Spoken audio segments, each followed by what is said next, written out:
पवित्र पुस्तक कहती है, ये मेरा आइडिया नहीं है, कहती है यीशु जो मुझे शक्ति देते हैं उनके जरिए सब कुछ कर सकता हूँ। मैं हर चीज के लिए तैयार हूँ, मैं सभी के बराबर हूँ।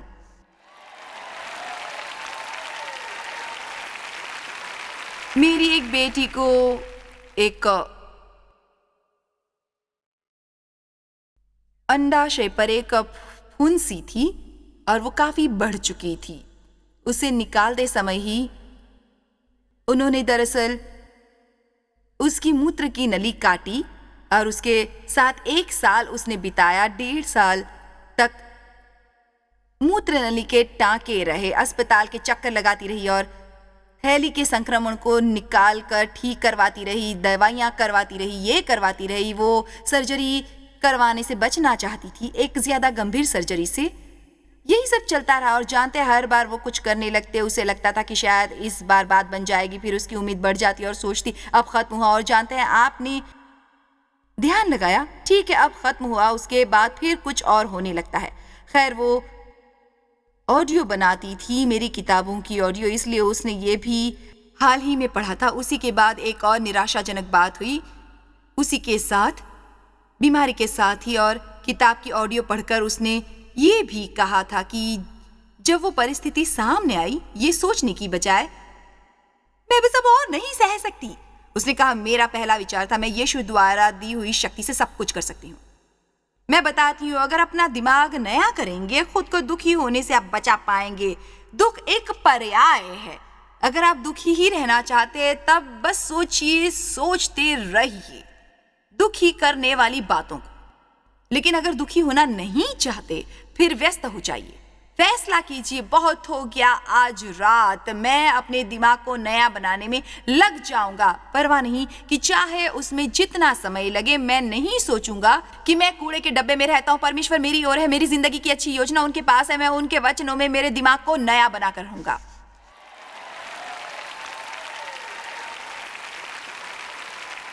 और मेरे लिए ये बात बहुत महत्वपूर्ण है, आप समझें कि कुछ ये भी सोचेंगे। खैर मैं हर सप्ताह गिरजा जाता हूं। आपको सही सोचना सीखना होगा उद्देश्य से। इसलिए पवित्र पुस्तक कहती है ध्यान लगाएं परमेश्वर के वचनों पर, परमेश्वर के वचन पर ध्यान दें। और आप जानते हैं कि अब कई मसीह धर्मी वचन से डरते हैं क्योंकि कई नकली धर्मों में उन्हें चरम सीमा तक ले जाया गया, उन्हें नए युग में भी ले गया गया। तो अब मसीह धर्मी सोचते हैं ध्यान दे। प्रभु ने यहोशू को कहा वचन पर देना और ध्यान देना। ध्यान देने का मतलब क्या हुआ? इसका मतलब है सोचना, उसे अपने दिमाग में बार बार घुमाते रहना और सांस लेते हुए भी बुदबुदाना। वचन का बिल्कुल यही मतलब है। अगर आप इसे हिब्रू में देखें, अपने दिमाग में उसे बार बार घुमाना। तो मुझे दरअसल सुबह कहीं पर बैठकर, या फिर कहना चाहिए आप उसे दौड़ते समय करते रहें, परवाह नहीं, चाहे जहां भी करें तो 10 बार सोचकर आप बुदबुदाएं, यीशु की शक्ति के जरिए मैं सब कुछ कर सकता हूं। प्रभु के साथ से मेरे लिए कुछ भी असंभव नहीं। मुझे हराया नहीं जा सकता, मैं हार नहीं मान सकता। मैं जो भी चाहूं कर सकता हूं। मैं जीवन से भयभीत नहीं रहूंगा, बातों से आशंकित नहीं रहूंगा। मैं तो राजी हूं, आप जो चाहे मैं वैसा ही करूंगा। परमेश्वर यहां मैं हूं, आप मुझे शक्ति दीजिए, मैं हार नहीं मानूंगा, कभी नहीं छोड़ूंगा, सब कुछ संभाल लूंगा।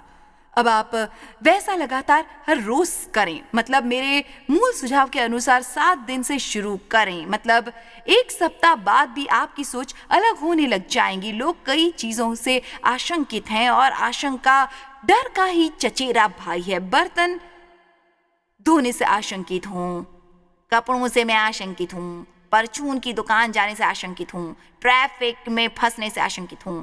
आप में से कुछ इस खूबसूरत कमाल के जीवन बदलने वाले कॉन्फ्रेंस के बाद अगर खुद पर ध्यान नहीं देते, घर जाने में भी आशंकित रहेंगे।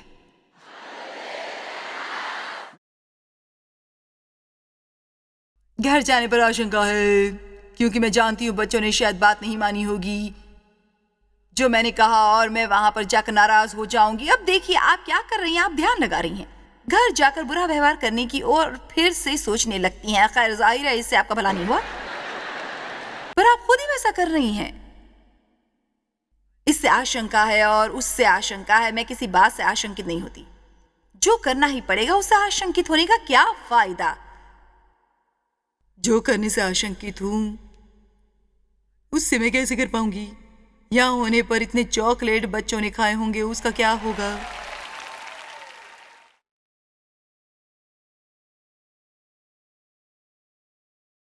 उससे आशंकित मत रहिए, फैसला कीजिए कि उसे खाएंगे या नहीं। अगर नहीं खाना चाहते तो नहीं, अगर खाना चाहते हैं तो खाएं।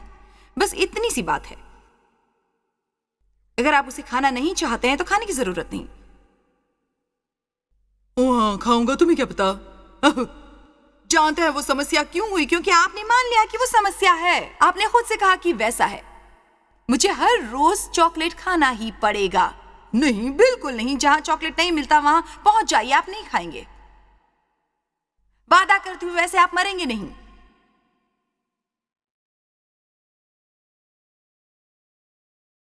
अगर परचून की दुकान पर चमत्कारी कैन बिके तो आप में से कितने दौड़कर बड़े पैकेट खरीदेंगे? ठीक है, खैर मैं आपको बताना चाहूंगी, चमत्कार कैन में आते हैं पर वो आपको वैसे मिलेंगे नहीं।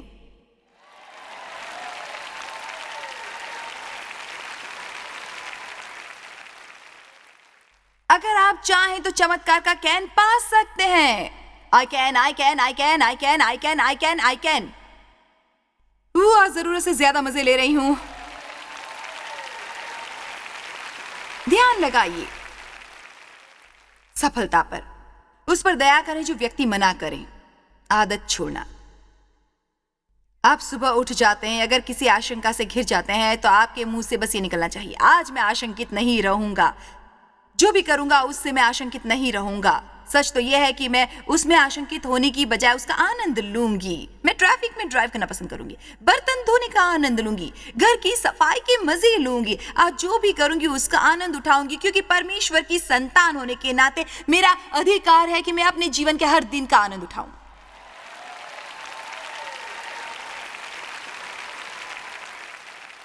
ठीक है, आप देखिए, आप में कुछ ऐसे चेहरे देखकर बता सकती हूँ जो कहते हैं, बहन जॉयस, आप नहीं जानती कि कैसा लग रहा है। पर मैंने बताया ना कि आपको वैसा किस लिए लग रहा है। आपको वैसा इसलिए लग रहा है क्योंकि आप वैसा सोच रहे हैं। वूहू, हालेलुया।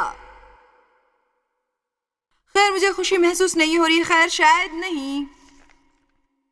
आप बुरे विचार सोचकर खुश नहीं होंगे, दुखी विचार नहीं ला सकते।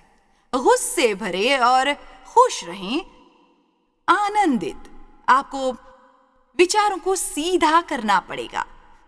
और मैं यह वादा करती हूँ परमेश्वर के वचन अनुसार और मेरे जीवन के अनुभव से कि आपकी जिंदगी सीध में चलने लगेगी। परमेश्वर की प्रतिज्ञा सबके लिए है, कोई नहीं छूटेगा। जो भी चाहेगा, मैं कोई दिमागी नियंत्रण नहीं सिखा रही हूं। जानते हैं, बस सकारात्मक विचार पर आपसे एक सवाल पूछना तो चाहूंगी। अगर आपको सकारात्मक और नकारात्मक विचार में से एक को चुनाव तो आप किसका चुनाव करेंगे? खैर, ये सकारात्मक विचार वगैरह सब बकवास है। खैर, अगर हो भी तो उसमें गलत क्या है? बस मानसिक नियंत्रण की बातें हैं। खैर, अपने दिमाग पर नियंत्रण पाइए, क्योंकि आपने ये नहीं किया था।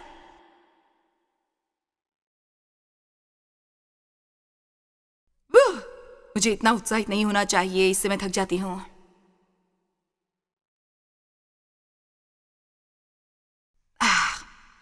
आप में मैं हूं और कर लूंगी का भाव होना चाहिए। मैं परमेश्वर की संतानों में अभिषेकित हूं।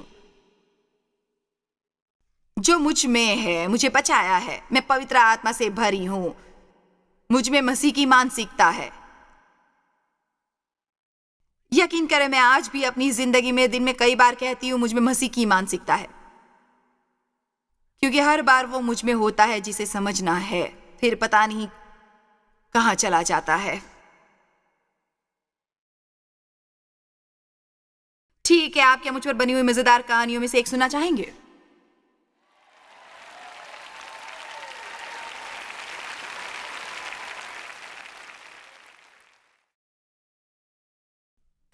जानते हैं, अब मैं पहले से ज्यादा परिपक्व हो चुकी हूं।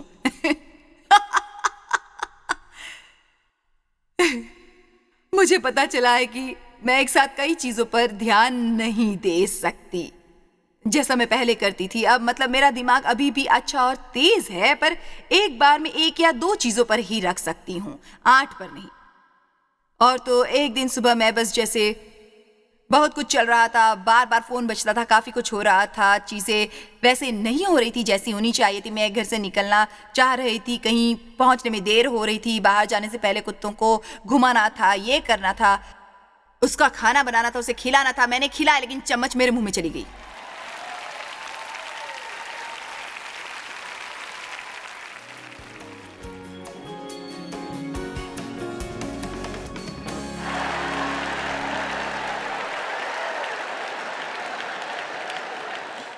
तो अब हमारे घर में चुटकुला चलता है कि मॉम पर ध्यान दीजिए, वो डॉग फूड खा रही हैं।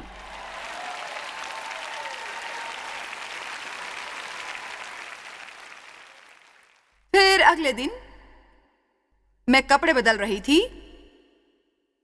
तो मुझे अपने कुछ कपड़े गंदे कपड़ों में फेंकने थे, जिसे मैंने कूड़ेदान में डाल दिए। मैं तो जैसे ठीक है, अब इसे रोकना होगा, मुझ में मसीह की मानसिकता है। क्योंकि उस वक्त आप भी यही कह उठते, पता नहीं मेरा ध्यान कहाँ है, पर दिमाग पहले की तरह काम नहीं कर रहा। मैं बताना चाहूंगी कि उम्मीद है मुझे अल्जाइमर की बीमारी न हो, मुझे अब कुछ भी याद नहीं रहता। मैंने वैसा बिल्कुल नहीं कहा, मुझ में मसीह की मानसिकता है।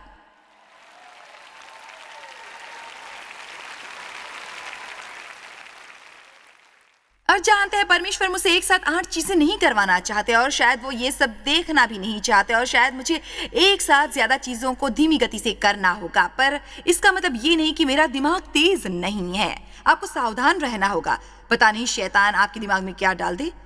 चलिए देखें न्यायियों 6 और उस व्यक्ति को देखें जिसे परमेश्वर के बताए काम पर भरोसा नहीं था कि वो उसे पूरा भी कर पाएगा या नहीं।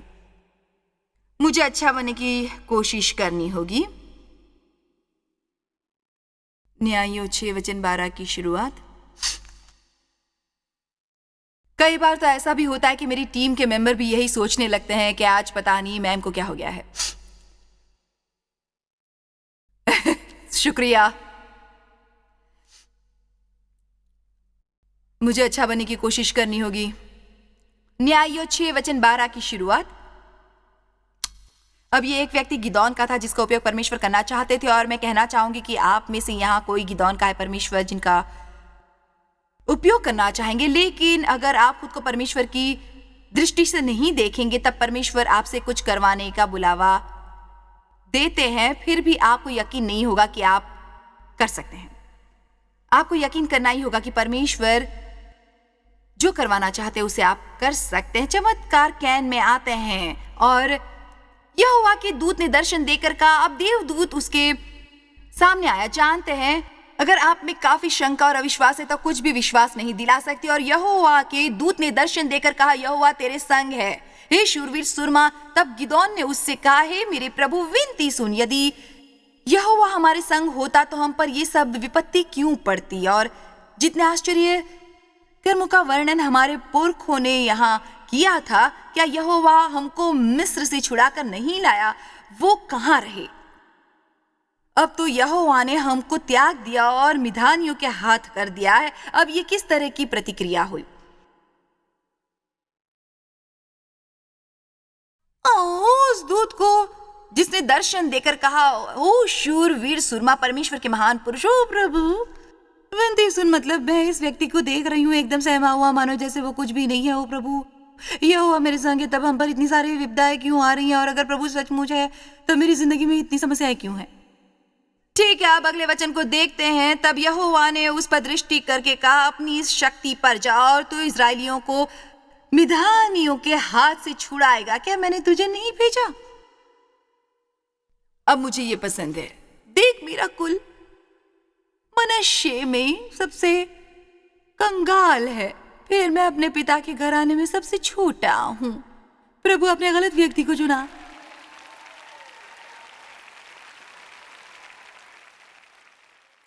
और अगर उसने बस इतना कहा होता, प्रभु अगर आप कहें तो करूंगा, यीशु के जरिए ही शक्ति से सब कुछ करूंगा। अब जानते हैं उसकी समस्या क्या थी? वो परमेश्वर को देखने की बजाय खुद को देख रहा था। यही तो आपको नहीं करना है। अगर आप मानते हैं कि जो करना है वो आप कर सकते हैं, आप खुद को नहीं देखना चाहेंगे, क्योंकि स्वाभाविक है हम खुद को देखेंगे तो हम सोचने लगेंगे मैं इसे और नहीं झेल सकता, मुझसे ये नहीं होगा, मैं ये और नहीं झेल पाऊंगा, प्रभु मेरी सुन रहे हैं, मैं इसे और नहीं झेल सकता। आप बस इसे रोक दीजिए क्योंकि मैं इसे नहीं झेल सकता। ओ प्रभु, ओ प्रभु, हार मानता हूं, बस हार मानता हूं, मैं हार मानता हूं। प्रभु कहेंगे बस हो गया, कहो तुमने कर दिया।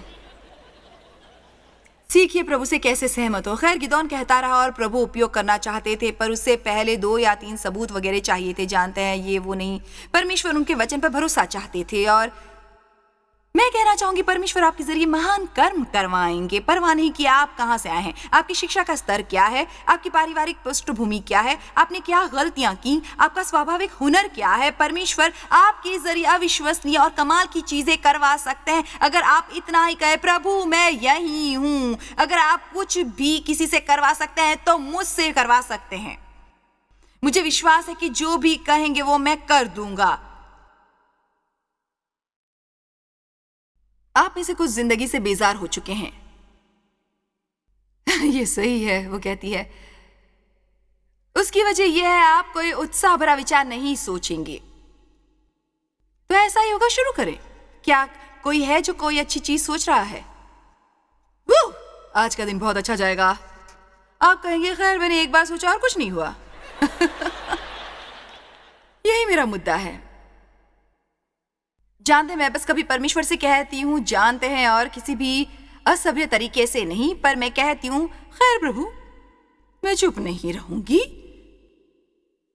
जब तक इस क्षेत्र में जीत नहीं पाती। मैं मानती हूँ कि मेरे वैसे कहने से परमेश्वर नहीं करेंगे, क्योंकि वो तो हम में कुछ चाहते हैं। अगर पवित्र पुस्तक कहती है कि कोई भी पा सकता है तो तुम भी पा सकते हो। अगर परमेश्वर किसी के लिए करेंगे तो परमेश्वर आपके लिए भी करेंगे। पर मैं कुल में सबसे छोटा हूं, मैं दल में सबसे कंगाल हूं। खुद से अपनी नजर हटाओ और परमेश्वर पर नजर लगाओ। गिनती 13, 25। मैं मसीह की शक्ति के जरिए जीवन में जो भी करना है मैं कर सकता हूं। मैं चाहती हूं आप इसे सोच कर कहें, सोच का इसे दायरा बनाए, इसे सोचे और फिर कहें। घास काटते समय इसे सांस के साथ बुदबुदाए, जब आप घर साफ कर रहे हो, काम पर जाते समय, ड्राइविंग करते समय। नहीं जानता कि आज क्या होने वाला है, पर प्रभु तू जो करेगा अच्छा होगा। अगर आप सही दिन की शुरुआत करेंगे तो आपको मुसीबतें नहीं मिलेंगी।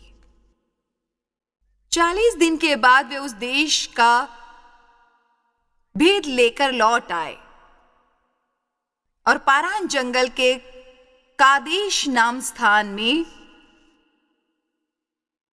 मूसा और हारून और इजराइलियों की सारी मंडली के पास पहुंचे और उनको और सारी मंडली को संदेशा दिया और उस देश के फल उनको दिखाए। उन्होंने मूसा से ये कहकर वर्णन किया कि जिस देश में तूने हमको भेजा था उसमें सचमुच दूध और मधु की धाराएं बहती हैं और उसकी उपज में से यही है। अब उन्होंने प्रतिज्ञा वाली भूमि के बारे में सुना था। प्रतिज्ञा वाली भूमि, प्रतिज्ञा वाली भूमि, प्रतिज्ञा वाली भूमि। भूमि को भी अरसे से इस वीराने में, तो अब वो नजदीक कहीं है। वो भेदियों को भेजकर उसका ब्यौरा पा सकते हैं। तो वो वापस आए और इतने बड़े फल को देखा जिसे उन्हें कंधे पर 2 आदमियों को बल्लियों के सहारे ले जाना पड़ा, जैसे बल्ली इस व्यक्ति के कंधे पर। और परंतु उस देश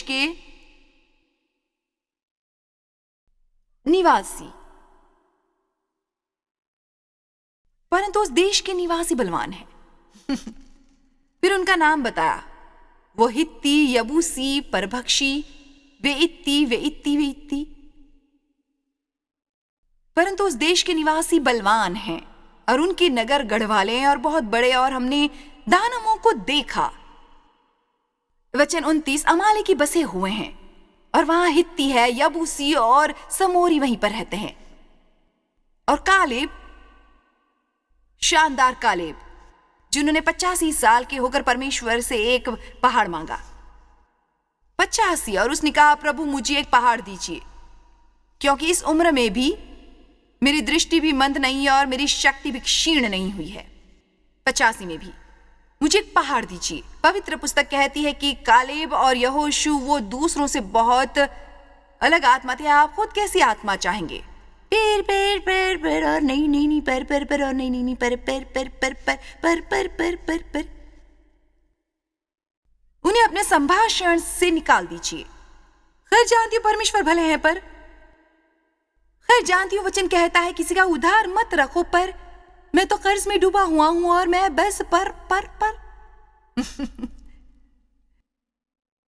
ये रहा वो फल जैसा परमेश्वर ने कहा, बिल्कुल सही। पर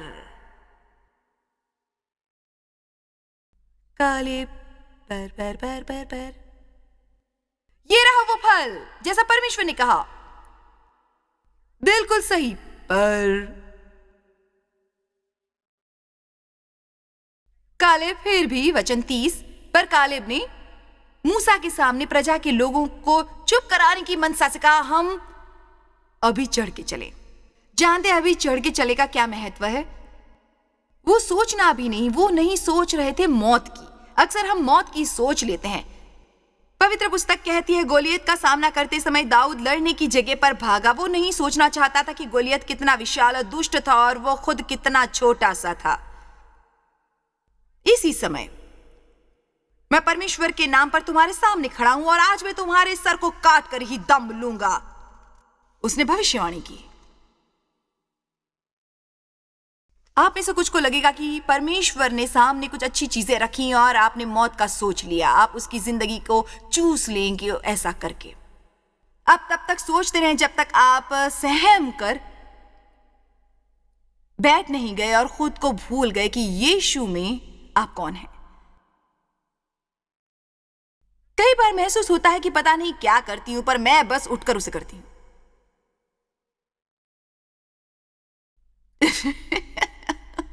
देव को हरदम बोलती हूं, मैं नहीं जानती कि हम जहां थे वहां कैसे पहुंचे। मतलब आप बिल्कुल नहीं जानते, जान नहीं सकते।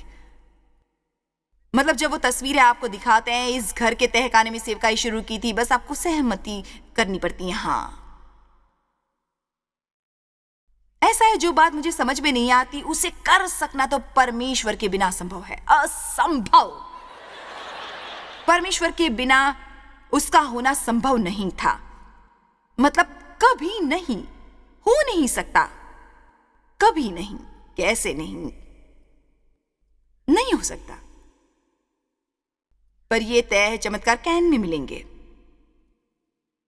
आमीन। और मुझे परमेश्वर से सहमत होना पड़ेगा। अगर आप कहें आई कैन। 12 लोग गए थे, 10 बोले कभी नहीं, सिर्फ 2 बोले हम कर लेंगे, हम अभी चढ़ के उस देश को अपना कर लेंगे, निसंदेह हम में ऐसा करने की शक्ति है। 31, पर जो पुरुष संग गए थे उन्होंने कहा हम में नहीं है। 2 बोले हम में है, 10 बोले हम में नहीं है। अगर परमेश्वर के लिए कुछ भी करना चाहते तो आपकी जिंदगी में नकारात्मक लोगों से हटकर आपको आगे बढ़ना होगा। मत सोचिए कि परमेश्वर ने कुछ आपके सामने रखा है तो सब लोग तालियां बजाकर आपका स्वागत करेंगे। सब ने मुझसे कहा कि मैं ये नहीं कर सकती, कि मैं सन की हूं, पागल हूं, मुझे मेरे गिरजा ने निकाल दिया था, मैंने सभी दोस्तों को खो दिया, तुम एक सन की महिला हो। हाँ, ये रही मैं।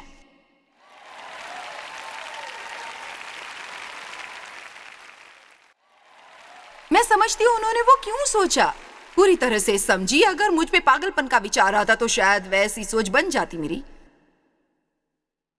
मैं आपको ये दिखाना चाहूंगी, वचन 33। चलिए जल्दी से इसके अंत में पहुंचते हैं। वहां पर हमने बड़े ही डील डोल वाले, नापीलो जाति वाले अनाक वंशियों को देखा और हम अपनी दृष्टि में तो उनके सामने टिड्डे के समान दिखाई पड़ते थे और ऐसे ही उनकी दृष्टि में मालूम पड़ते थे। उन्हें विश्वास क्यों नहीं था कि वो बड़े डील डोल वालों को हरा देंगी, क्योंकि उनकी दृष्टि में वो कमजोर थे। वो खुद की ओर देख रहे थे लेकिन परमेश्वर की तरफ नहीं देख रहे थे। जानते हम खुद से बातें करते हैं, पर महत्वपूर्ण यह है कि हम कैसे बातें करते हैं, और खासकर हम खुद से, खुद के और भूतकाल और अपने भविष्य के बारे में बातें करते हैं। बहुत जरूरी है कि आप परमेश्वर की तरह ही खुद से बातें करें और उसका अंदाज़ा आप वचन पढ़कर लगा सकते हैं। जानते हैं, मैं हमेशा से ही ये कहती आई हूँ कि आप खुद से बचकर भाग नहीं सकते। तो ये बहुत ज़रूरी है कि आपकी खुद के बारे में सही बातचीत हो। और आज हमारे पास एक ख़ास ऑफ़र है। इसे हम कर्म योजना कहेंगे। जानते हैं, ये बढ़िया है कि आपने कार्यक्रम में देखा, कार्यक्रम के बाद उस पर कर्म करने को भी कहेंगे कि वचन का पालन भी ज़रूरी है, जो आपके जीवन में बदलाव लाएगा। प्रभु आशीष दें और आपका दिन अच्छा बीते। प्रभु की स्तुति हो। जॉय स्माइल मिनिस्ट्रीज में आप हमारे लिए कितने अहम हैं, इसका आपको अंदाजा नहीं। हम आपके आभारी हैं और हम धन्यवाद करते हैं अपने सब मित्रों और सहयोगियों का कि उन्होंने इस विश्वव्यापी सेवकाई को संभव बनाया। मिलकर हम भूखों को खिला रहे हैं, गरीबों को पहना रहे हैं और कई देशों में सुसमाचार पहुंचा रहे हैं। कृपया हमसे संपर्क करें या विजिट करें jmmindia.org पर। आज ही अपनी प्रार्थना के अनुरोध बताने के लिए, हमारे साधनों के बारे में और जानकारी और जॉयस की सभाओं का शेड्यूल जानने के लिए और हमारे सहयोगी बन जाएं दुनिया भर में मसीह का प्रेम बांटने के लिए। ये कार्यक्रम जॉय स्माइल मिनिस्ट्री के मित्रों और पार्टनर्स द्वारा प्रायोजित है।